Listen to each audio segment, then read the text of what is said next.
Seven का खबर शामिल कई पिया तालका रिपोर्टर मोहम्मद सफर सेवानी की रिपोर्ट मूजिब सेवन शरीफ में शान शुहदाए करबला कॉन्फ्रेंस जो जलसो हज़रत लाल शहबाज रहमतुल्लाह अलैह जे गोल्डन गेट वटे मुनक़िद कियो वियो, जंहिंजी सदारत उस्ताद उलमाए हज़रत अल्लामा मौलाना मुफ्ती साईं अब्दुर्रहीम चन्ना जिनकरन फरमाई।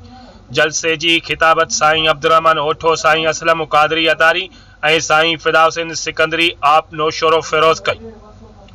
नात ख़ानन में हाजी अली नवाज सोलंगी, सैयद शहनशाह सब्जवारी, गुलाम रसूल सोलंगी ऐं ॿियनि शिरकत कई। जलसे में आलमन सगोरन ऐं हाफ़िज़न सगोरन सेवण जे शहर जे हज़ारे माण्हुनि शिरकत कई। आख़िर में शरीको माण्हुनि में लंगर पिणु तक़सीम कियो वियो।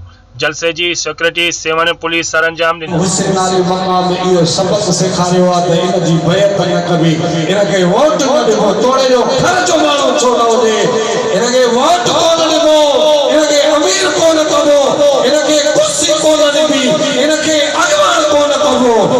अॻवान थींदो त मुहम्मद रसूलुल्लाह जे गुलामी वारो थियणो आहे।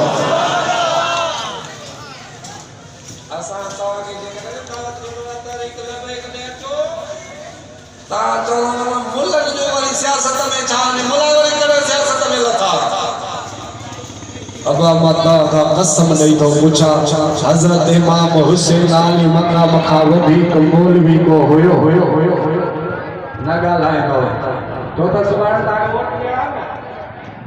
इमाम अली मक़ाम का वधीक दीनदार कोन हुयो, उन दीनदारी जे बावजूद हजरत इमाम वोट घुरियो।